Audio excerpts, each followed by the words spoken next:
Maybe a lot more, maybe the same amount. Who cares? Someplace, somewhere, somehow, somebody has generated this much money without my knowledge and used it. Did they get something for nothing? Yeah. Do I have a prepaid account somewhere? Yeah. Somewhere. When I accept what they've done, am I the holder in due course of it? Yes. Okay? You can say this is immoral, you can say whatever. When Christ was on the cross and the one criminal said, I accept what you've done, did he deserve it?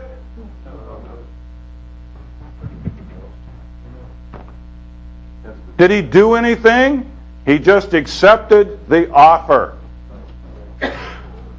That is redemption. That is freedom. That is what this is all about. Okay? So think on it, try and sleep on it, and we'll see you tomorrow.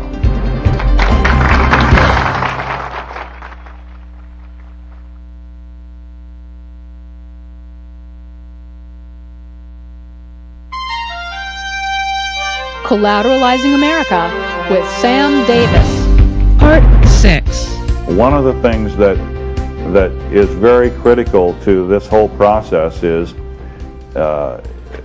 you have to let go of all that stuff you were taught, at whatever level it was taught on. That's difficult to do. It's difficult to say the things my parents told me were wrong. It's difficult for me to say that because, you know, the two most important, my parents celebrate their 50th wedding anniversary this year. They raised 6 children. I'm the oldest. My youngest sister is a socialist communist. She was raised in the same house. The only difference between her and I is she's educated. She went to the University of Washington. Okay?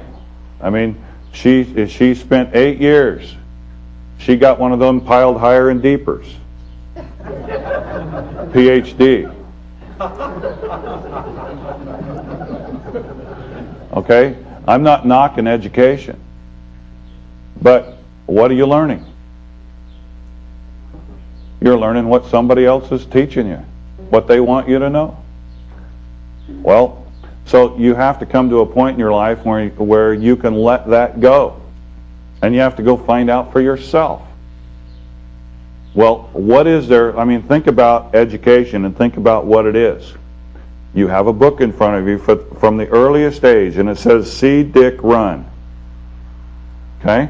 And then you look at a picture, and you equate that picture with those words. And it just gets deeper from there, doesn't it? The words get longer, the pictures get more intense. And that's the way we teach ourselves, or we are taught to learn. Okay? So then, at some point in time and at some level, now it gets earlier, because now when you go, instead of see Dick and Jane, it's Heather has 2 mommies. That's the truth. Okay? So you create mass confusion in the mind,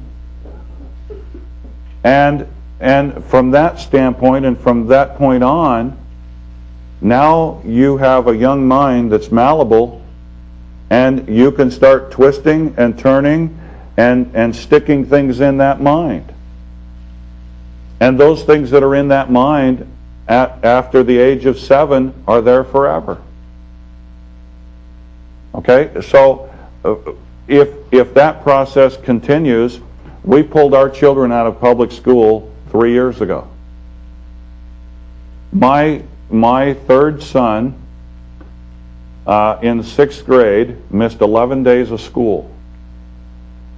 And that's when I was coaching at the time. And so I would go over to the 6th grade teacher on about day 7 or 8, and I said, I probably ought to get some homework for Chris so that he doesn't get too far behind.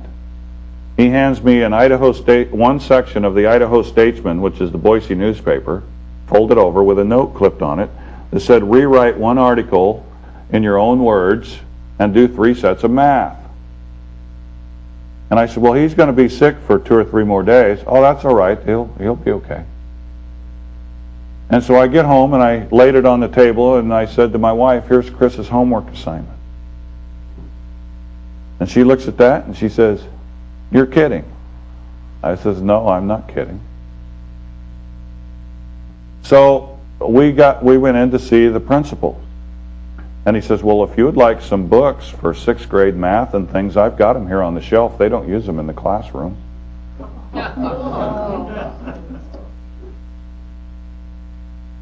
Oh, really?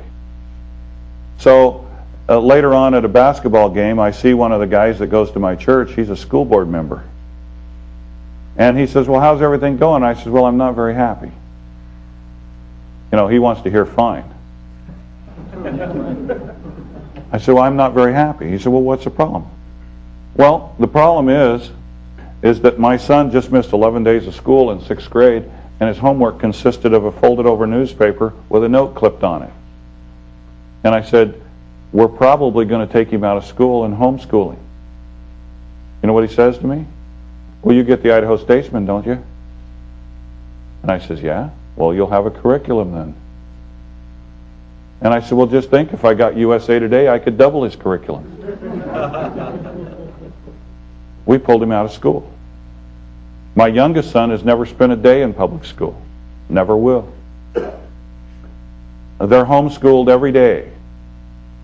They're not missing anything in life, believe me. They're missing a few drugs, knives and guns at school. They got knives and guns at home.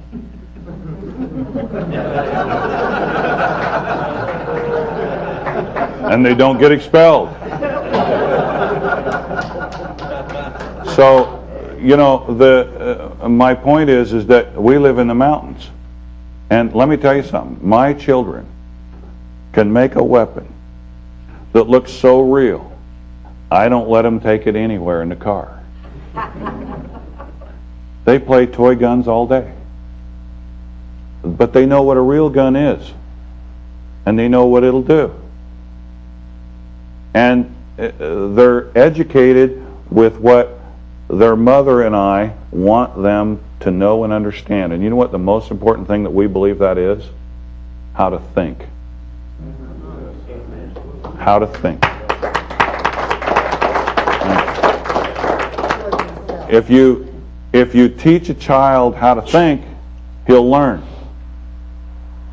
And that's why, you know, my kids on a daily basis get a dose of what you get. My children know more about the FBI and the government than most kids ever hear about, except on TV. They know what they are, they know who they are, they know what they do. I don't think that the youngest one really understands a whole lot, but then I'm always surprised at what he understands.